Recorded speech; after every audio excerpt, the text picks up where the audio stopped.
Ito rin po isang bagay na gusto kong pag-usapan po natin or somehow na magamit po tayo ng Lord to minister to all of you. Kasi napapansin ko po lately sa ating GC, marami pong nag-chat ng mga prayer request. Marami pong mga nagpe-pray na dahil nalaman natin meron tayong sakit o yung iba sa atin may mga sakit yung ating mga anak or kailangan natin ng prayer for something na pangangailangan po natin. And alam ko po na madalas po sa atin or karamihan po sa atin umaten tayo ng church kasi we are also longing for encouragement. We're also longing for comfort. We are also longing na paano ba natin nakaharapin ang mga pang-araw-araw na pasakit, pang-araw-araw na problema po natin sa buhay. At lahat naman po siguro tayo, we admit or we honestly say na mahirap po ang buhay, no? Sa tumataas na presyo ng gasolina, sa pang-araw-araw na problema natin sa mga bayarin, sa mga bills, sa mga utang, talaga masasabi natin na mahirap ang buhay. At para po sa mga kapatid natin siguro or sa mga tao na nagsasabing hindi mahirap ang buhay, siguro dalawang bagay lang. Siguro pinanganak silang mayaman o hindi talaga sila nabubuhay sa realidad ng buhay. Tayo po ng mga tao na normal na nabubuhay at nakikita natin yung realidad ng pagbayad ng bills, sa gasolina, sa kung anong gagawin natin at pangkakain natin sa araw-araw, masasabi natin, mahirap talaga ang buhay. At ngayong umaga, yun po ang gusto ko pong pag-aralan at pag-usapan po natin. Yung kahirapan ng buhay at paano tayo mananatili sa pananampalataya sa kabila ng kahirapan ng buhay. At lahat po tayo dumaranas ng problema. Lahat po tayo dumaranas sa pagsubok. Lahat tayo nakakaramdam ng pain, whether physical, emotional, spiritual, or mental. Pero alam niyo ba na meron isang tao na hindi nakakaranas ng kahit na anong pain? Kilala niyo po ba si Ashlyn Blocker? Si Ashlyn Blocker po ay isa sa tao sa mundo pong ito na merong rare na sakit. Na sa sobrang rare ng sakit niya, 0.00001% lang po ng tao ang nakakakuha ng sakit na to. Ano po yung sakit niya? Ang sakit niya ay tinatawag na CIPA, C-I-P-A, na ibig sabihin ay Congenital Insensitivity to Pain with Anhidrosis. Yung anhidrosis, ibig sabihin lang po nun, hindi siya pinagpapawisan. Pero ang pinaka-interesting at rare sa sakit niya ay yung Congenital Insensitivity to Pain. Ano po ibig sabihin nun? Hindi po siya nakakaramdam ng kahit na anong sakit. Kapag pinitik ko yung ilong niya, wala siyang mararamdaman.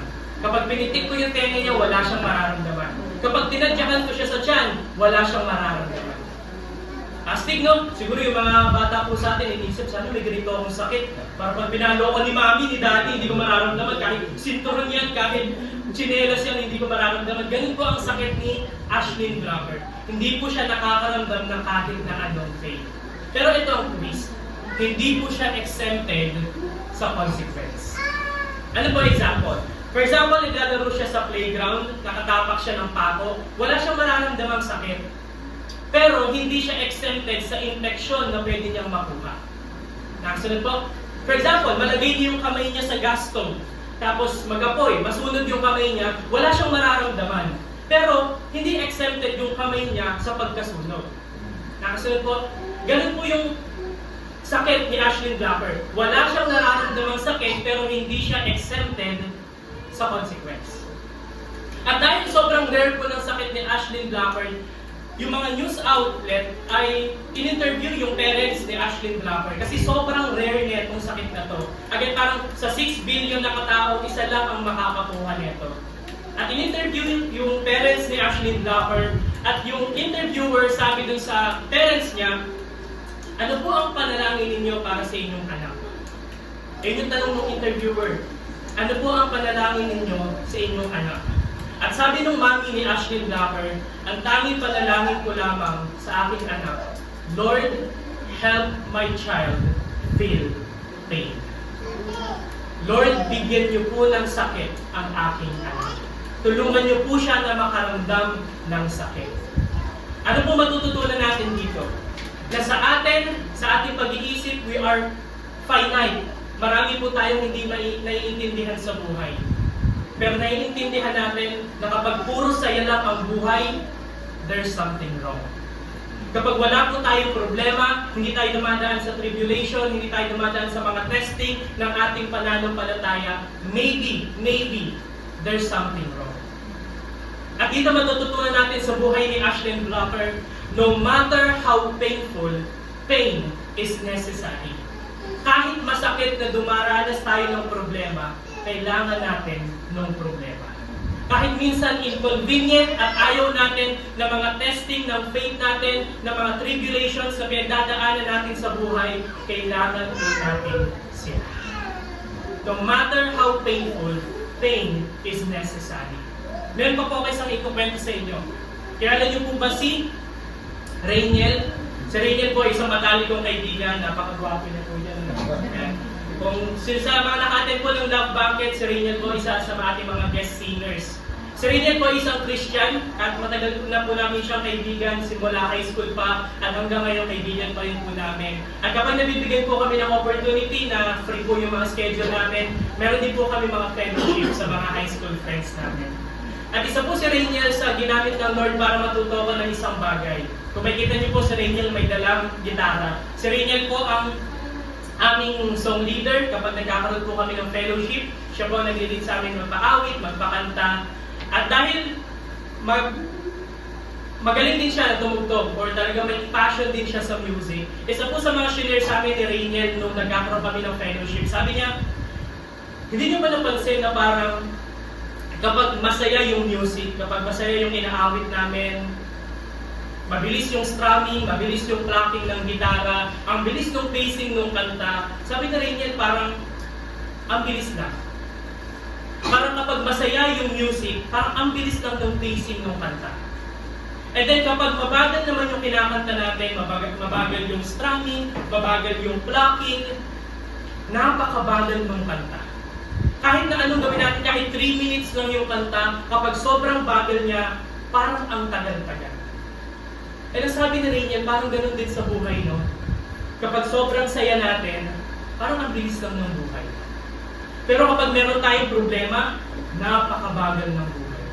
Parang napakabagal na ang tagal-tagal natin kinakaharap tong utang, tagal-tagal natin kinakaharap tong pagtaas ng presyo ng gasolina, parang ganun din sa buhay. Gaya sa mga estudyante po natin na nag-moving up, ang saya-saya natin, praise God sa mga achievements po natin. Sobrang saya natin pero hindi natin namamalayan 2 days na po ang nakakaraan. Ang bilis po ng buhay kapag masaya. Pero kapag may problema, parang ang bagay. 1 week lang pero feeling natin parang taon na natin ginugugol yung problema. At ito po sabi ni Rainiel sa amin, meron tayong matututunan sa sakit na hindi natin matututunan sa saya. Meron tayong mga bagay na matututunan na kapag dumaan tayo sa problema, dumaan tayo sa mga tribulations, dumaan tayo sa mga testing ng faith natin, na hindi natin matututunan kapag nagse-celebrate tayo, kapag masaya tayo. At ganoon din po sa buhay. Napakadami nating matututunan sa sakit na hindi natin matututunan sa saya.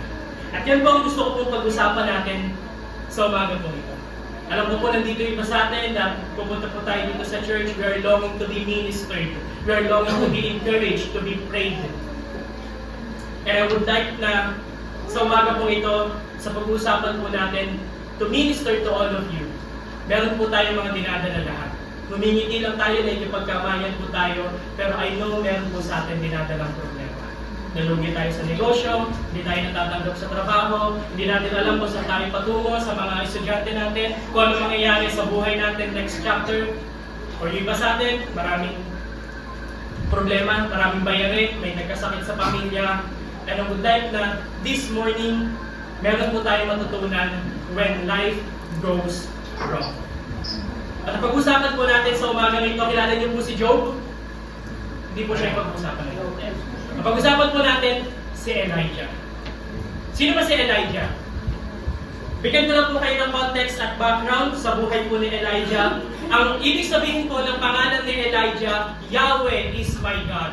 The Lord is my God. Ang Panginoon ay ang aking Diyos. Ganda, no? Kung sino po nagbabalak na magkaroon ng lalaking anak, recommend po natin ang pangalang Elijah. Yahweh is my God. Sino pa po si Elijah? Si Elijah ay isa sa mga prophet na ginamit po ng Diyos para magbigay ng judgment sa kanyang tao, sa kanyang sa Israel at sa Judah.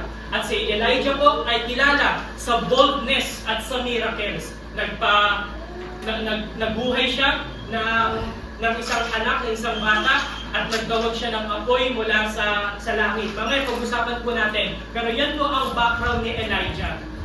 Nakikita po natin sa buhay ni Elijah, matututunan po natin sa buhay ni Elijah, so far so good, pero darating po tayo sa problema. At lahat po tayo makaka-experience ng problema, ang pinagkaiba lang po natin, paano tayo tutugon. Again, bibigyan lamang po natin ng mabilis na background. So far so good sa buhay ni Elijah. Tingnan po natin kung paano ginamit ng Diyos si Elijah sa ministry. Na so far so good, natingin niya na parang hindi siya dadaan sa problema, pero mayroon palang plano ang Diyos para sa kanya. Again, hindi po natin to isa-isahin ng verse, bibigyan ko lamang po kayo ng context kasi hindi po ito yung pinaka-focus natin. Pero tignan natin, unang bagay na ginamit po ng Diyos si Elijah is mag-predict, mag-prophesy ng tagtuyot. Again, hindi po natin isa-isahin. I invite everyone na basahin niyo po yan sa 1 Kings chapter 17 to 19. Nakita niyo po doon kung ano yung buhay ni Elijah, kung paano siya ginamit boldly ng Diyos sa ministry. Isa po sa mga bagay na ginawa ni Elijah, nag-prophesy siya ng tagtuyot. At kung mababasa niyo po yan sa 1 Kings chapter 17, may kita po natin napaka-obedient po ni Elijah sa Diyos. Kung saan siya tinawag ng Diyos, doon siya. Kapag pinapunta siya dito ng Diyos, doon siya. Elijah is so obedient to the Lord, his God. At dito po makikita natin sa 1 Kings chapter 17, nagpo-provide si Lord sa kung saan man niya pinapadala si Elijah. Utusan ng Diyos si Elijah, punta ka dito, wala siyang dalang kahit anong pagkain. Sabi ni Lord, akong bahala sa'yo. Isa po yan. So far so good, ang buhay ni Elijah, gamitin ka ng Diyos para mag-prophesy or mag-predict ng tagtuyot. And then pangalawa, sumunod na buhay at background ni Elijah sa 1 Kings chapter 17, verse 8 to 24. Ginamit si Elijah para buhayin ang anak ng isang balot. So again, hindi na po natin ito pag-usapan, mabasa niyo po yan dyan sa talata na nakalagay. Tignan niyo po kung paano ginamit ng Diyos si Elijah para mag-resurrect ng anak ng isang balot. Ano pong ibig sabihin nito? Ano matututunan natin sa ganitong chapter ng buhay ni Elijah? With God, nothing is impossible. Ito pong kwento na to, ito ang unang kaso at unang case at unang storya sa Bible ng resurrection. Sobrang galit po ng Diyos, sobrang powerful ng Diyos sa buhay at sa ministry ni Elijah. Ano matututunan natin? With God, nothing is impossible. So far so good sa buhay ni Elijah. Ginagamit siya ng Diyos, talagang sobrang sigasig, passionate and powerful ang takbo ng buhay ni Elijah. Next, ginamit ng Diyos si Elijah para patunayan na ang kanyang Diyos na pinaglilingkuran ay totoo. Mabasa niyo po yan in 1 Kings chapter 18 verse 20 to 40. Ano po yun? Hinamon ni Elijah yung mga propeta ni Baal, ni Baal. Nasabi niya, okay sige, mag-compete tayo, mag-alay tayo sa Diyos natin. At kung sino ang sumagot, kung sino ang tumanggap doon sa iaalay natin na sacrifice, yun ang tunay na Diyos. And then, yung mga prophet ni Baal, nag-ritual sila, sinugatan nila yung sarili nila para tawagin yung Diyos-Diyosan nila, pero walang sumagot. At nung pag-turn na ni Elijah, pinayos niya yung kanyang sacrifice, binuhusan pa niya ng tubig, sige, partida, bubuhusan ko ng tubig. And then pag-pray ni Elijah, apoy mula sa langit, tumupo ng kanyang sacrifice. Doon na patunayan na ang Diyos na pinaglilingkuran ni Elijah, totoo at buhay. At pagkatapos nun, pinapatay ni Elijah yung mga propeta ni Baal. Dito po matututunan natin, the prayer of a righteous man is effective. Kapag tama ang puso, kapag tama ang devotion, kapag tama ang obedience sa Lord, sinasagot ng Lord ang panalangin. Hindi man panalangin na, Lord, igdatan mo siya. Lord, magpadala ka ng apoy. Hindi po ganon. Dito po sa atin ngayon, ano matututunan natin? Kung tama ang puso, the Lord hears our prayer. Amen. So far, so good sa buhay po ni Elijah. Ginagamit pa po siya ng Diyos. at patuloy, passionately, boldly ginagamit para patunayan sa mga tao, this is my servant. Ano pa po ang context ng buhay ni Elijah? Ginamit siya ng Diyos para manalangin or para ipag-pray ang tag-ulan. Ano po yung sa unang ministry niya? Nag-prophesy siya ng tagtuyot. At ngayon yung bansa nila naghihirap na kasi tuyot na at wala na silang pangkabuhayan. At yung hari, si Ahab, ang hari ng Juda, lumapit kay Elijah. Kasi alam niya yung mga balita kay Elijah. Nagbuhay siya ng anak ng balo, nag-pray siya para sa apoy mula sa langit, at nalaman yun ng hari. So lumapit siya kay Elijah, ipag-pray mo naman na meron tayong tag-ulan. Ipag-pray mo naman kasi nahihirapan na yung nasyon natin, yung bansa natin sa tagtuyot. Kaya ipag-pray mo naman na sana umulan. At pinag-pray ni Elijah, mabasa niyo po yan in 1 Kings chapter 18, verse 41 to 46, at doon pinag-pray ni Elijah. Tapos meron siyang nakita, pagka-pray ni Elijah, meron siyang nakita kasing laki lang ng kamao na maitim na ulap. At sabi niya dun sa hari, umuwi ka na, uulan na. At umulan nga. Ano po may matututunan po natin dito? God used His people to answer people's prayer. Ang first na agenda po ng Diyos sa pagsagot ng ating panalangin ay gumamit ng ibang tao para sagutin ang ating panalangin. Ganon din po nangyari kay Elijah. Ginamit siya ng Diyos para sagutin ang panalangin ni Ahab. So far, so good sa buhay ni Elijah. Nakapag-predict ng drought, nakapag-resurrect, nakapag-pray ng apoy mula sa langit, nakapag-pray ng tag-ulan. So far, so good, parang ganoon din po sa buhay natin. Lahat tayo may mga victories, may mga wins, may mga achievements. Pero again, darating po tayo sa problema. Darating po tayo sa testing ng ating pananampalataya. Meron tayong matututunan sa sakit na hindi natin matututunan sa saya. And no matter how painful, pain is necessary. At sa last na background at context po ni Elijah, God used Jezebel to teach Elijah a lesson. At dito po tayo magtutungo sa ating topic. Pag-usapan po natin, so far so good kasi sa buhay ni Elijah. Pero darating at darating ang point, tayo ay mamumproblema. Bakit? Ano nangyari? Paano ginamit ng Diyos si Jezebel sa buhay ni Elijah para turuan siya ng lesson? Ano bang nangyari? Tignan natin. 1 Kings chapter 19, verse 1 to 3. Ano po nangyari dito? Sa verse 1, sabi dito, Now Ahab told Jezebel all that Elijah had done. Lahat ng mga ministry, lahat kung paano ginamit ng Diyos si Elijah, yung pinag-usapan natin kanina, sinabi ni King Ahab sa asawa niya. Sino si Jezebel? Asawa ni Ahab. So sinabi ng hari kay Jezebel lahat ng nangyari. And how he had killed all the prophets with a sword.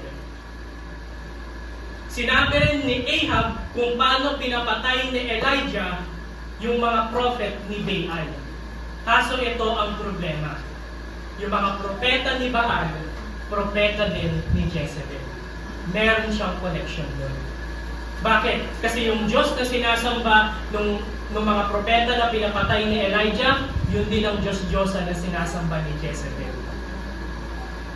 Anong reaksyon niya? Nagalit. Kaya sa verse 2, sabi ni Jezebel, nagpadala siya ng messenger kay Elijah. Sabi ni Jezebel, kung paano mo pinapatay yung mga propeta ko, ganun din kita ipapapatay. Tinreten yung buhay ni Elijah. Pinagtangkaan. Nalin, kung paano niya pinapatay yung mga propeta, ganun din papatayin si Elijah. Ano nangyari? Anong response ni Elijah? Sa verse 3, and he was afraid and arose and ran for his life. Tignan nyo nga naman, si Elijah na ginamit ng Diyos para magpadala ng apoy mula sa langit, si Elijah na ginamit ng Diyos para mag-predict ng tagtuyot, si Elijah na ginamit ng Diyos para pagalingin at buhayin yung anak ng balo, si Elijah na ginamit ng Diyos para magpadala ng tag-ulan, natatakot pa, paano pa kaya tayo ngayon? Yung ito nga si Elijah na nagmi-ministry boldly para sa Panginoon, meron pa rin space sa puso niya para matakot. Paano pa kaya tayo na nandito lang at nagpapainit ng puwit dyan sa mga kinakaupuan niya? Ano po ibig sabihin nun? Hindi po tayo exempted sa takot. Hindi po tayo exempted na minsan darating sa buhay natin, i-test ang ating pananampalataya sa Diyos. At ganun din po si Elijah. Normal po sa atin na matakot. Normal po sa atin na hindi natin alam kung anong gagawin natin sa buhay. Normal po na darating tayo sa celebration, darating tayo sa mga kasiyahan, at darating din tayo sa testing. Napakadami po natin pinagdaraanan. Again, yung iba po sa atin nandito, may naluging negosyo. Yung iba po sa atin dito, may sakit na dinaranas. Yung iba po sa atin dito, siguro may kaaway. Yung iba po sa atin dito, nag-a-apply tayo sa trabaho, pero hindi tayo natatanggap. Marami po tayong pinagdadaanan. Pare-parehas po tayo may problema. Kaya ang topic po natin, anong gagawin natin when life went wrong? Paano natin may papamalas ang ating pananampalataya sa Diyos kapag hindi na po sumasang-ayon yung buhay sa kung anong gusto nating buhay na meron tayo? Nakasunod po? Yan po ang ating pag-uusapan. At napakadami po natin pwedeng matutunan sa buhay ni Elijah. Meron po tayong dalawang part na pag-uusapan. Unang part, anong ginawa ni Elijah nung meron siyang suffering? Ano yung ginawa ni Elijah nung meron siyang pain? At yung second part, paano po pinamalas ng Diyos ang kanyang character at promise sa buhay na Elijah. Doon po muna tayo sa unang part. Merong 4 na bagay na ginawa si Elijah. Nung broken siya, nung suffering siya, nung takot na takot siya doon sa threat ni Jezebel sa kanya. Meron pong 4 na bagay na ginawa si Elijah na pwede rin po natin gawin bilang Kristiyano. Na kapag ginawa po natin ito, hindi po ibig sabihin na kulang tayo sa faith. Ibig sabihin lang nito, tao din tayo na natatakot at hindi po natin minsan alam kung ano ang gagawin natin. Tingnan po natin, yung 4 na bagay na ginawa ni Elijah nung nasa pain at suffering at nung tinitest ng Lord ang kanyang pananampalataya. Ano po yun? Elijah took a walk into the wilderness. Sabi pa sa 1 Kings chapter 19, verse 4, and he himself went a day's journey into the wilderness. Sa ibang translation, ibig sabihin po nito, and he himself went on a walk into the wilderness. Ano lang po ibig sabihin nun? Si Elijah ay naglakad-lakad. Ayun lang.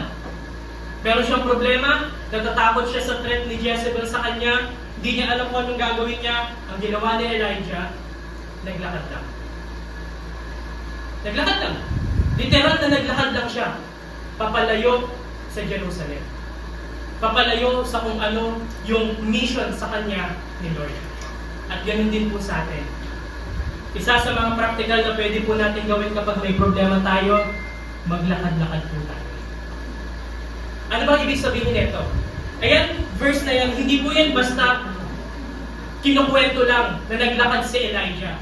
Alam niyo po kung ano? Kasi meron pong disenyo ang Diyos sa atin sa pamamagitan ng paglalakad. Siguro po yung iba po sa inyo, kapag may mga gusto kayong isipin sa buhay, naglalakad-lakad kayo, paikot-ikot, siguro tinitignan nyo yung mga bahay sa kapaligiran, pero hindi nyo po alam yung habit ng paglalakad po natin nakakatulong para i-process natin yung problema. Bakit? Kasi ang ganda po ng disenyo ng Diyos. Alam niyo po ba na yung binti na meron kayo, ilang binti nyo? 2. Alam ko sa lang. Yung binti na meron kayo, yan po ay tinatawag na pangalawang utak. Bakit? Ang ganda po ng disenyo ng Diyos. Kasi yung binti ninyo, kapag nagko-contract siya, tapos nagre-relax, contract, relax, meron po siyang nire-release na chemical or electrical wiring na tinatawag nating myokinesis. At yung myokinesis, kapag nagko-contract at nag-e-expand at nagta-tighten at nagre-relax yung ating binte, yung myokinesis, sinesend ng binte yung electrical wiring papunta sa utak para makapag-isip tayo ng maayos. nag-create siya ng healthy neuron cells sa ating utak. Ano po ibig sabihin nun? In layman's term, kapag naglakad ka na meron kang problema, nakakapag-isip ka ng maayos. Kaya po sa mga speaker, kung mapapansin niyo po kapag na-attend kayo ng mga conference, yung mga speaker, naglalakad-lakad po sila. Bakit? Kasi isa po yun sa scientific evidence para makapag-isip ng maayos yung mga speaker. Para alam nila kung ano yung sasabihin nila, ano yung susunod na slides. Ganun din po sa problema, ganun din po sa personal na buhay. Na minsan maglalakad tayo kasi yung binti natin may sinesend siyang electrical wiring papunta sa utak para ma-clear yung utak natin, ma-clear yung mind natin sa kung ano yung dapat nating isipin. At ganun din po yung ginawa ni Elijah. Akala na natin normal na paglalakad, pero hindi po. May normal, may disenyo ang Diyos sa paglalakad sa atin na makakatulong para i-process yung ating pain. Para i-process yung ating suffering. Nalala mo nga po last week, share ko lang po, sa mga pinagdaanan ko, sobrang overwhelmed, sobrang pressured po sa lahat ng bagay, bayarin sa bahay, mga kailangan pag-ipunan, para sa kasal, last points, para pag-ipunan, para sa kasal, maraming mga projects sa work, maraming mga project din sa ministry, maraming mga kailangan i-follow up, mga kailangan maraming ipag-pray, yung mga ipag-process, yung mga nag-share ng mga problema sa amin. Marami na sobrang overwhelmed. At isa po sa mga ginawa po namin ni Sister Franz, naglakad lang po kami sa Taytay Conference. Naglakad lang kami, paikot-ikot kami doon. Tapos hindi po namin namamalayan sa pag-uusap po namin, merong mga reflection kami na natutunan or nasabi, na-share namin sa bawat isa, na hindi namin parang may isip kapag nakaupo lang kami. Again, meron po tayong practical na pwedeng gawin. Maglakad-lakad po tayo kapag meron tayong problema at iisipin sa buhay. At sa context po natin, si Elijah ay nasa Mount Horeb. Alam niyo po yung Mount Horeb? Doon po nag-reveal si God kay Moses through the burning bush. Yung Exodus chapter 3 at yung 1 Kings chapter 19, nasa iisang settings po sila. Kung saan nag-reveal si Moses, ay si God kay Moses, doon din po nag-reveal si God kay Elijah. At alam niyo po geographically, kung nasaan si Elijah, papunta sa Mount Horeb, it will only take him 12 days. 12 days lang ang lalakarin ni Elijah mula kung nasaan siya, papunta sa Mount Horeb. 12 days lang sa normal na lakad. Pero mababasa niyo po sa 1 Kings chapter 19, inabot si Elijah ng 40 days. Bakit? It's okay, it's normal to take everything slowly. Okay lang po, we take a break from everything. Isa po yung sa prinsipyo namin ni Sister Franz. Maglalaan kami ng isang araw, wala kami iisipin trabaho, kahit sa mga pressure sa ministry, kahit sa mga bagay na pinagdadaanan namin sa buhay, we just take everything slowly. At isa po yun sa mga bagay na matututunan natin kay Elijah. We can walk and process our faith. Ano po ang next at practical na ginawa ni Elijah nung siya ay may pain, broken, at suffering? He prayed an honest prayer. Hindi lang po siya basta nag-pray. He prayed an honest prayer. Sa 1 Kings chapter 19 verse 4, same verse po, pagkalakad ni Elijah, anong ginawa niya? He requested for himself to die. Lord, patayin mo na lang ako. Lord, pagod na ako, burn out na ako, depressed na ako, anxious na ako. Lord, kunin mo na lang ako, iuwi mo na ako sa iyo. Sobrang honest ng prayer ni Elijah. At pwede rin po natin yung gawin. Kapag natatakot po tayo, pag-pray po natin, Lord, natatakot ako. Lord, na-offend ako. Lord, hindi ko po alam kung anong gagawin ko sa business namin. Lord, hindi po ako natanggap sa trabaho. Pwede po tayong umiyak sa Diyos. Pwede po natin i-pour out yung ating puso sa Diyos. God is big enough to handle our prayers. Kapag meron po tayong kaaway, ipag-pray po natin, Lord, galit ako. Lord, di ko alam ang gagawin ko. Lord, uncertain yung buhay ko. Lord, pagod po ako talaga. We can pray an honest prayer. At napakabuti po ng Diyos, no? Bakit? Kasi may mga bagay na Tayo pinagpe-pray pero hindi sinasagot ng Diyos. Bakit? Kasi hindi lahat ng prayer natin makakabuti sa atin. Isipin nyo, nag-pray si Elijah, Lord, patayin mo na ako. Okay, patay. May mga bagay na nire-reject po ang Diyos sa mga prayer natin kapag yung mismong prayer natin hindi makakabuti sa atin. Pero, anong ginawa ni Elijah? He prayed an honest prayer. Bakit?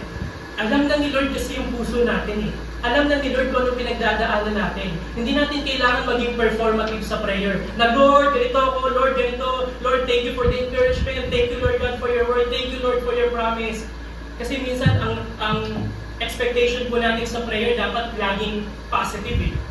Maintindihan po natin sa buhay na talagang kapag connected tayo sa Diyos, okay lang na mag-pray tayo sa kahinaan. Okay lang mag-pray tayo sa kalungkutan, sa takot na nararamdaman natin. Naalala niyo po, tinuruan ni Jesus, yung mga disciples niya na mag-pray. Anong sabi ni Jesus sa kanila? Remember, your fathers know what you need before you ask Him. Alam na ni Lord kung anong ipag-pray mo. Kaya hindi mo na kailangan pakiin yung sarili mo. Hindi mo na kailangan na magsuot ka ng maskara at sabihin mo, malakas ako Lord. Hindi. Alam na ni Lord kung ano ang nasa puso mo. Kailangan mo lang ihayag. Kailangan mo lang ipag-pray. And again, kaya nasabi sa James, kapag pinag-pray tayo, anong ginagawa ng Lord? Without reproach.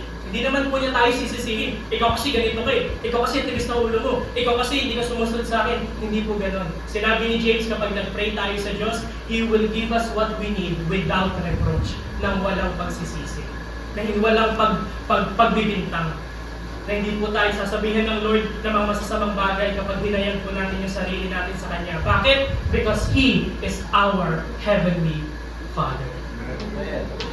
Sino po ang makapag-testify ng ganito? Na maghayag ng kanyang puso sa Diyos? Si David. Ganyan po sabi ni David, trust in Him at all times, O people. Pour out your heart before Him. Kung meron pong isang tao na talagang makaka-relate sa atin or meron tayong matututunan sa pag-pray ng honest na prayer sa Diyos, si David. Basahin niyo po yung Book of Psalms. Takot si David, nag-pray siya. Nagkasala si David, nag-pray siya. Psalm 51. Gusto niya malaman yung Diyos niya bilang kanyang shepherd. Psalm 23. Nagpe-pray siya for conviction. Psalm chapter 1. Nagpe-pray siya for protection, Psalm 1, Psalm 90 and 91. Nagpe-pray siya dahil takot siya, Psalm 62. Nagpe-pray siya na natatakot siya pero alam niya kailangan niyang pagkatiwalaan ng Diyos, Psalm chapter 13. Basahin po natin yung Book of Psalms. Ang dami po natin matututunan na ang prayer natin hindi lang positive. We can pray an honest prayer to the Lord. At ganoon din po, kapag nahubog natin yung disiplina na magpe-pray tayo sa Diyos kung ano man yung emosyon na meron tayo, tignan niyo sabi ni David, why are you in despair, O my soul? Kasi nahubog na ni David yung disiplina ng prayer. Kaya niya nang sabihin yung sarili niya, uy, bakit ka natatakot? Magtiwala ka sa Diyos. Uy, bakit ka nag-overthink? Magtiwala ka sa Diyos. Uy, bakit ka ganito? Bakit ka ganyan? Bakit hindi ka nag-worship? Bakit hindi mo sinusurrender yung sarili mo sa Diyos? Bakit? Kasi nahubog na ni David yung disiplina na mag-pray siya kahit anong nararamdaman niya. Takot, galit, offended, repentant, David prayed an honest prayer. At ganoon din po si Elijah. Lord, patayin mo na lang ako. Nag-ministry ako, Lord, tapos ganito pa yung mararanasan ko. Umaattend ako dito ng church, Lord, every Sunday, tapos ganito, magkakaroon kami ng sakit, magkakaroon kami ng problema, maraming mawawala sa amin, Lord. Kunin mo na lang ako. We can pray an honest prayer. Ano pa pong ginawa ni Elijah? Nung siya ay nasa suffering, pain, nung talagang broken siya, lumayo siya sa Jerusalem kasi tinreten ni Jezebel yung buhay niya. Ito po pinaka-favorite natin sa lahat. Matulog. Elijah slept. Naglakad si Elijah, nagpray siya, at nagpahinga si Elijah. Huwag po kayong magigilty kapag kayo po ay nagpahinga sa buhay. Wala pong masama sa pagpapahinga. Kaya po na nabanggit ko po kanina, isa po yung sa prinsipyo namin ni Sister Franz, maglalaan kami ng isang araw, walang iisipin, pahinga. Bakit? Kasi minsan, kapag trabaho tayo ng trabaho, kilos tayo ng kilos, bira tayo ng bira sa buhay, alam niyo po, minsan na nangyayari sa puso natin, naisip natin kapag hindi ako nagtrabaho, wala akong control. Pero sa pagpapahinga, it is a posture of faith. Lord, I know you are in control. Pwede po tayo magpahinga. Pero piliin lang din po natin kung saan tayo magpapahinga. Kasi yung iba sa atin, kailangan pala matulog. Sa church ako matutulog. May aircon, malamig, libre pa. Di ba? Pwede po tayo magpahinga, pero piliin po natin kung saan tayo magpapahinga. Kasi baka kapag pahinga tayo ng pahinga, kung saan mawalan tayo ng hiningan yan. Okay? Di po namin kayo sagot. Yan lang. So, pwede po tayo magpahinga. Pwede po tayo matulog. Ayan po yung sabi ni Jesus, di ba? Come to me, all who are weary and heavy laden, and I will give you rest. Physical, mental, emotional, spiritual rest, lahat po yan nasa Diyos. At ganoon din po sabi ni David, I lay down and slept, I awoke, for the Lord sustains me. Matutulog ako, gigising ako, ng mahinahon. Bakit? Because I know the Lord sustains me. Pwede po tayo magpahinga. Kung meron po tayong problema, pwede po natin itulog. Kung meron tayong pinagdadaanan sa buhay, pwede po natin itulog. Kung pagod po tayo sa ministry, sa trabaho, sa pag-aaral, sa lahat ng aspeto ng buhay, pwede po natin itulog. At we can take a rest. Pero ito lang po, ang isa sa mga warning sa atin. Huwag po tayong magiging komportable sa pagpapahinga. Huwag po tayo masyadong makompromise yung ating pananampalataya dahil nagpahinga tayo. Pagkatapos ng pahinga, balik ulit tayo sa pinapagawa ng Diyos. Pagkatapos magpahinga, balik tayo sa kung anong kailangan natin po. Ang pahinga, it is just to take a break from everything. Hindi po dapat ang pahinga ang magdidikta ng ating buhay. Nandyan lang siya para bigyan tayo ng refreshment, pero hindi po tayo ginawa para sa pahinga. Nakasunod po, isa po yung sa mga bagay na ginawa ni Elijah, na siya po ay magpahinga. Bakit ko po nasabi sa inyo na kailangan somehow discerning tayo sa pagpapahinga? Bakit? Kasi yan po yung nangyari kay Elijah. Ang pinakahuling bagay na ginawa ni Elijah nung siya ay nasa suffering, pain, at trouble, he disobeyed. Bakit? Tingnan niyo sabi sa verse 9, then he came there to a cave and lodged there. Akala natin maglalakbay lang si Elijah, magpapahinga lang siya. Maglalakad, magpe-pray, tapos matutulog. Pero hindi. Ang ginawa ni Elijah, naglakad siya, nagpray, natulog, tumira. Naging squatter siya sa isang kuweba. Na nandun na lang siya, nag-compromise, naging komportable ng masyado si Elijah na dumating sa point na hindi na siya bumalik sa kung anong pinapagawa ng Diyos sa kanya. We can take a rest, pero I pray na hindi po tayo mag-disobey. Tignan niyo po tanong ni God kay Elijah, what are you doing here? Anong ginagawa mo dito? Akala ko magpapahinga ka lang. Akala ko mag-pray ka lang, ihahayag mo lang yung puso mo sa akin. Pero anong ginagawa mo? Parang ayaw mo nang bumalik sa pinapagawa ko sa iyo. Parang ayaw mo nang bumalik sa kung ano yung calling ko sa iyo. Kung ano yung mga bagay na gagamitin pa kita sa buhay. Ganun din po si Elijah. Naging komportable siya sa pagpapahinga na dumating sa point na nag-compromise siya. Kaya ito po sa isang natututunan natin sa buhay, when life goes wrong, may our faith and obedience to God won't go worse. I pray na kapag nagpahinga po tayo, hindi tayo ma-compromise. I pray na kapag nagpahinga po tayo, hindi tayo masyadong maging komportable sa pagpapahinga.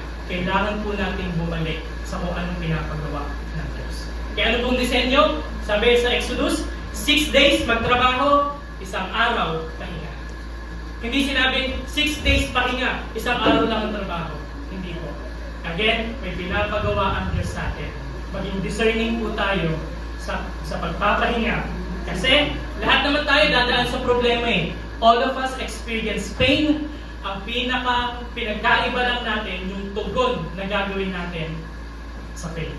Lahat po tayo nararanasan natin yung hirap ng taas ng presyo ng gasolina. Nararanasan natin, lahat tayo nagkakasakit. Nararanasan natin, minsan malulugi tayo, di tayo makakapag-provide sa family natin. Lahat tayo dadaan sa pain, sa suffering, sa testing ng ating faith. Ang pinagkaiba lang po natin lahat kung anong tugon natin sa faith. Kaya ano po yung ginawa ni Elijah? He took a walk, he prayed an honest prayer, he slept, and he disobeyed. Pwede po tayong maglakad-lakad kapag may problema. Pwede po tayong mag-pray honestly sa Lord kapag may problema. Pwede po tayong matulog at magpahinga kapag may problema. Pero I pray na hindi po tayo mag-disobey kapag may problema.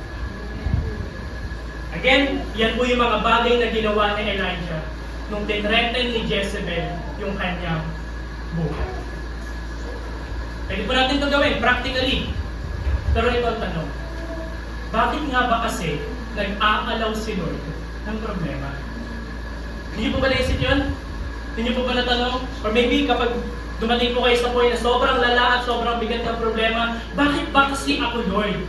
Bakit ba nagmi-ministry kami, umaatend ako every Sunday, pinag-pray ko yung mga tao, mabait naman ako, Lord, nagbabasa naman ako ng Bible, nagpe-pray naman ako araw-araw, pero bakit ka pa rin nagpapadala ng problema? Nakita natin sa buhay ni Elijah, may mga bagay tayo na pwedeng gawin. Pero ang tanong pa rin sa buhay, why does God allow suffering? Bakit nalugi yung negosyo namin? Bakit ang laki ng babayaran namin? Bakit kami nagkasakit, Lord? Pagting sakit lang ng ulo ko, nagpa-check up ako, ang lala pa rin ng sakit ko. Bakit ganun, Lord? And again, church, hindi ko po alam. Hindi po ako nandito sa inyong harapan para sabihin yung specific na reason kung bakit inalaw ng Lord yung problema na pinagdadaanan natin. Pero meron po tayong matututunan sa buhay ni Elijah. Ano po yun? In suffering, through suffering, we experience the supplication of God's strength. Naalala niyo po sa kwento ni Elijah, umalis siya sa Jerusalem, naglakad, nagpray, natulog, tumira sa isang kuweba. Alam niyo po kung anong ginawa ng Diyos? Then he looked and behold, nag-provide si Lord para sa kanya. Ano po ibig sabihin nito? Hindi lang po tayo puro dito about spiritual. Kailangan din po natin maintindihan na kapag talagang ang Diyos ay iyong Panginoon, He will provide for your need. Amen. Anong kailangan po natin? Kailangan natin pambayad ng utang, alam po ni Lord yan. Kailangan natin pambayad ng tuition, alam po ni Lord yan. Kailangan natin pambili ng gamot, alam po ni Lord yan. At sa buhay ni Elijah, we can see the Lord provides. And through suffering, dito po natin maiintindihan yung supplication ng Diyos sa lakas natin. Hindi lang spiritual, but also physical. Kaya naalala niyo po si Paul, di ba meron din pinagdadaanan si Paul, sabi ni Paul, I have a thorn in my flesh. Hindi natin alam kung ano yung thorn, maybe sakit, maybe temptation, and then pinag-pray ni Paul, yung thorn in his flesh. Sabi niya, Lord, tanggalin mo to. 3 times pinag-pray ni Paul, Lord, tanggalin mo to, Lord, tanggalin mo to, Lord, tanggalin mo tong problema ko. At alam niyo kung anong sagot ni Lord sa kanya? My grace is sufficient for you. For my power is perfected in weaknesses. Hindi po sa lahat ng bagay tinatanggal ng Diyos ang problema. Sinusuplayan po tayo ng Diyos ng kanyang lakas sa gitna ng problema. Ayun ay kung makikip-cooperate tayo sa Diyos, gaya ni Elijah. Kaya tingnan niyo po, nung sinagot ni Lord yung prayer ni Elijah, my grace is sufficient for you. Tingnan niyo po yung conclusion ni Paul. Sufficient pala yung grace ni Lord eh. Okay, then I am well content sa aking kahinaan. I am well content sa mga insulto, sa mga problema, sa mga pag-uusig, sa mga difficulties, sa paghihirap sa buhay. Bakit? Because by the grace of God, when I am weak, then I am strong. Doon sa buhay, kapag inalaw po ng Lord na tayo ay dumating sa suffering, it is we rely and cling ourselves to God's strength. Kwento ko lang po ang isa sa mga pambihirang ginawa po ng Diyos sa buhay po namin. Taong 2022, or 2023. Yun po ay pandemic. College pa po kami that time, mga second or third year college. And pandemic, lockdown, at trabaho po ng aming parents ay mananahe. So kung alam niyo naman po, no pandemic, lockdown, syempre walang mga taong bumibili ng damit. So walang mga taong nagbibenta ng damit. So maapektuhan yung mga taong nagtatahi ng damit. Diba? So wala pong trabaho yung parents po namin last pandemic. Ang nagtutustos lang po sa amin na yung kuya ko. Praise God, by that time meron pong trabaho yung kuya ko. Pambayad ng bills na makakainin namin sa pang-araw-araw. Pero minsan nga naman talaga, ang ganda ng timing no, kapag may problema ka, kapag naghihirap ka, minsan parang mas pinapahirapan pa. Ano po nangyari, nagkasakit po yung papa namin. Kidney stone sa bilang kidney. Bato sa bato. At dito po dun sa nalaman namin na may sakit yung papa namin, kidney stone, hindi po siya normal. Hindi po siya madadaan sa sambong. Kailangan po siyang bakbakin at tanggalin ng surgery or yung pa-laser. And by the grace of God, syempre may trabaho po yung kuya ko. Meron po kaming HMO. So kung alam niyo po yung HMO, yun yung parang benefit sa company na bibigyan ka ng card tapos pwede mong gamitin pagpapacheck up. Pero malaki naman po yung halaga ng HMO. Pero ang downside lang ng HMO, hindi lahat sagot. Pag bibili ka ng gamot, hindi yun sagot. Pag bibili ka ng mga bagay na kailangan, like yung mga catheter na kailangan sa papa ko nung inoperahan siya, hindi po yun sagot. At may mga bagay, marami pang bagay na hindi sagot ng HMO. Yung check-up, sagot yun. Yung pag-stay mo sa isang hospital, sagot yun ng HMO. Pero marami pa rin po na hindi sagot. At inoperahan po, dinala po sa isang hospital dito sa Pasig ang aming papa para operahan sa kanyang kidney stone. Hindi ko na po sasabihin kung anong hospital, naka-record po tayo, pero dito sa Pasig, kung alam niyo po yun, kulay blue. And then, doon po siya dinala, nag-stay po siya doon by the grace of God, na naalagaan po siya ng maayos. Pero ito po yung challenge sa amin. Naoperahan siya, natanggal na yung kidney stone, ang laki ng babayaran namin, sinagot ng HMO, pero merong hindi sakop ng HMO. Meron po kami mga balance na mga around 11 or 12,000. Siguro para sa inyo po, maliit na bagay lang yan, kaya nung bayaran. Pero sa amin po that time, kuya ko lang may trabaho, kuya ko lang may source of income. Di po namin kaya mag-provide ng 11 to 12,000 ng isang araw. And kailangan niya na pong lumabas that time. Kapag hindi po kami lumabas, mag-stay siya doon, tataas pa yung bill namin sa hospital, dadating sa point na baka maubos yung HMO namin, and then hindi na pasagutin sa HMO. So kailangan namin lumabas, kailangan namin mabayaran yung 11 to 12,000 sa isang araw para makalabas na. Para hindi na maubos yung HMO, para hindi na tumaas yung bill namin sa hospital. And at that time, wala po kami trabaho, hindi po namin alam kung anong gagawin namin, pero sige, bahala na. And by the grace of God, ang aking pamilya po ay may takot din sa Diyos. Kaya pray nila, and sige na. Kung anong gagawin, bahala na, kailangan natin ito harapin. At sa araw na magbabayad na po kami ng balance namin, so yung mama ko, dala niya po yung mga papeles, pumunta po siya sa counter, and then in-slide niya po sa counter yung papel na mga kailangan bayaran.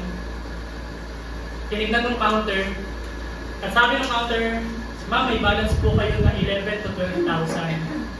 Tapos sabi lang ng mama ko, sige po, kung ano lang po yung sakop ng HMO. Kasi at that time, wala din PhilHealth yung papa ko eh. Siguro po ikakwento kung bakit. Pero wala siyang PhilHealth.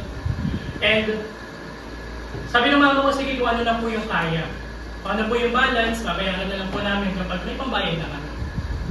And sabi ng counter, sige po, kinuha niya yung papel, pumasok sa loob, mga around 5 to 10 minutes. Di po ako kasama nito. Ang ginagawa ko po nito, nagba-Bible study po kami na. So, pumasok yung counter sa loob, yung mama ko lang yun doon, nagantay siya 5 to 10 minutes. Pagbalik ng counter, i-slide niya yung papel sa mama ko yung bill namin sa ospital. At sabi nung counter, "Ma'am, bayad na po lahat." Eh, syempre, mahihain yung mama ko, kagaya ko. So, di na siya nagtanong. Nagpasalamat na lang siya sa Diyos. Umakyat na siya sa taas. Tinawagan kami ng kuya ko. Nag-Bible study kami noon. After namin ng Bible study, dumiretso kami dun sa ospital. And then, inuwi namin yung papa namin kinabukasan. And even up until this day, hindi ko namin alam kung paano siya nabayaran. Hindi pa namin alam kung sino, kung paano, or kung saan hinugot. But we know God will provide. At nung binigay po sa amin yun, nung pinuwento sa akin, isa lang po yung naalala ko. It is finished. Naalala ko lang po yung cross.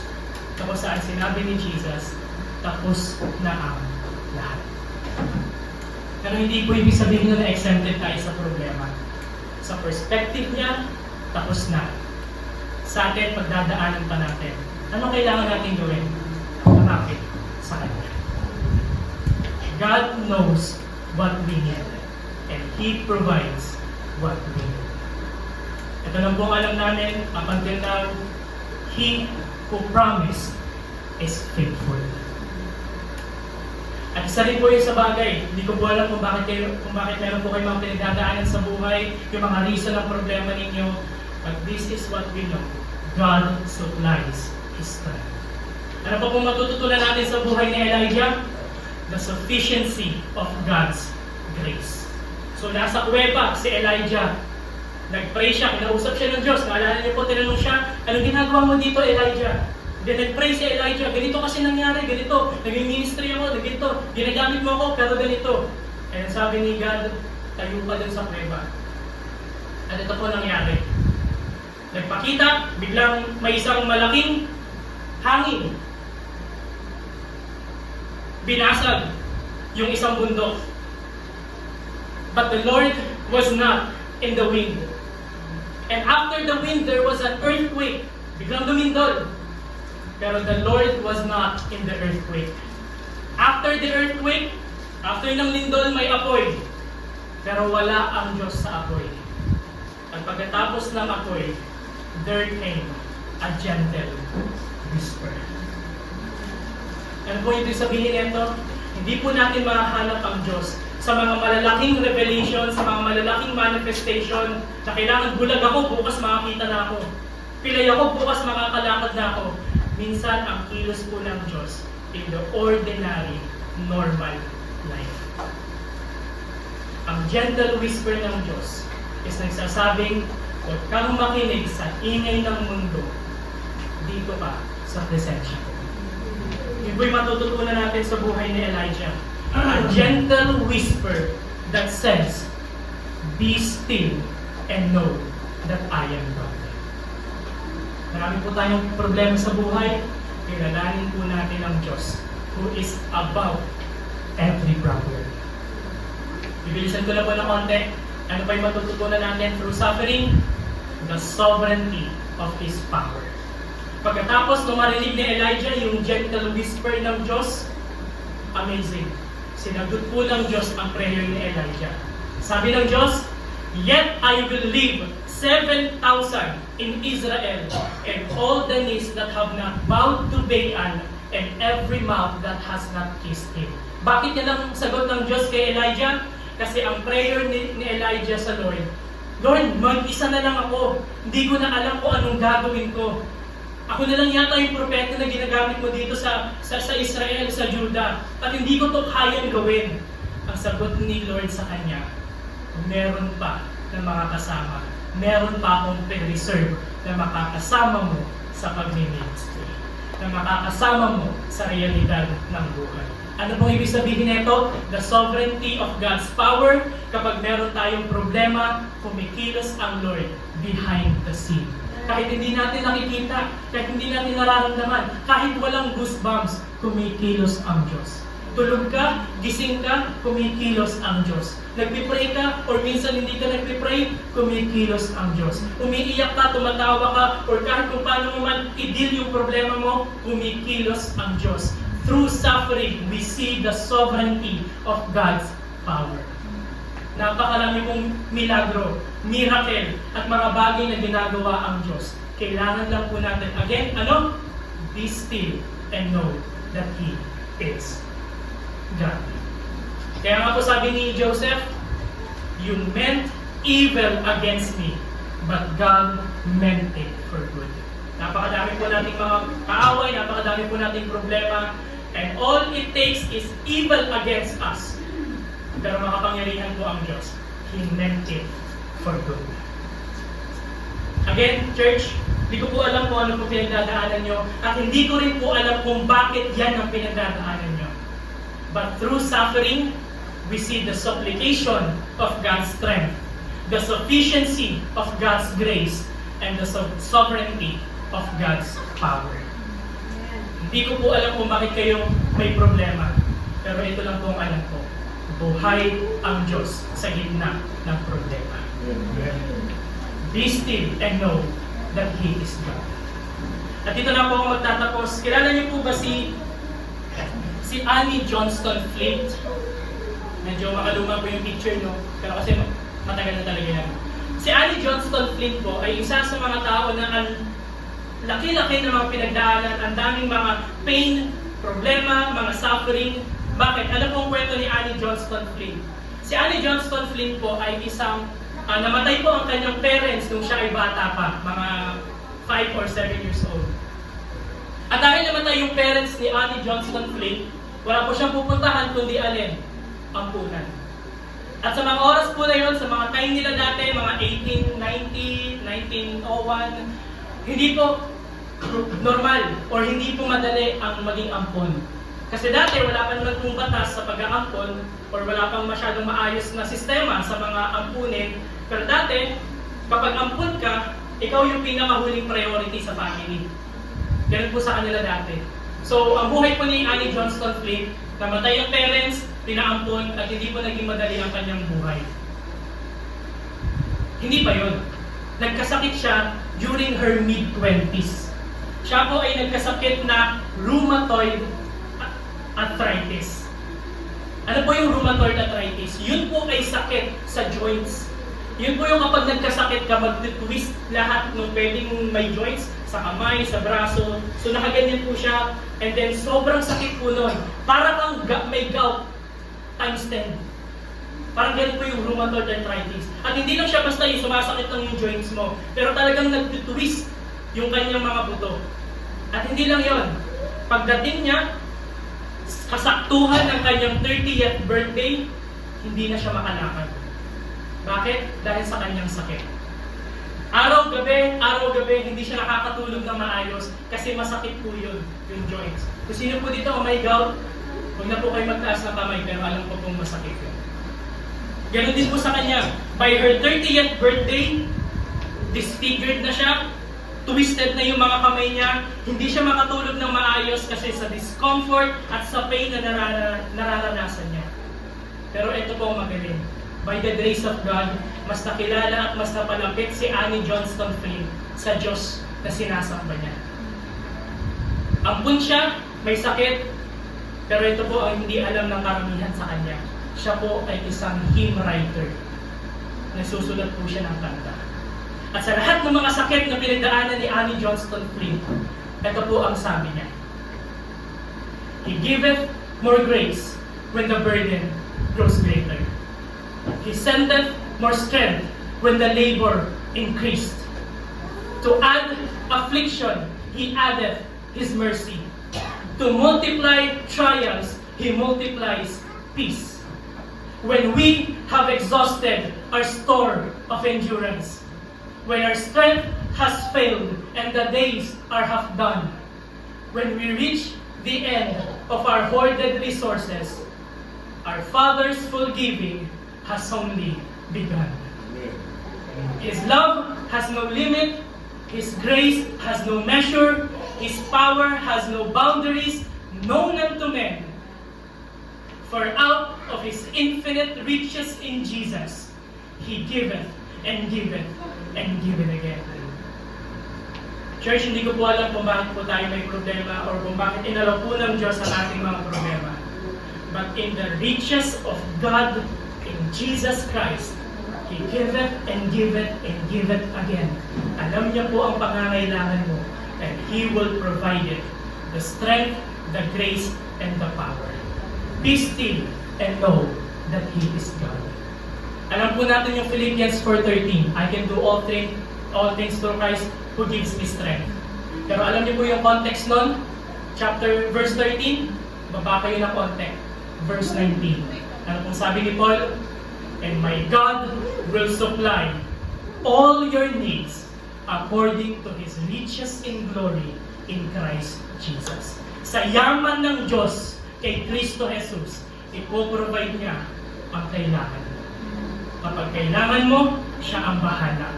Out of His infinite riches in Jesus, He giveth and giveth and giveth again. Tayo po'y manalangin.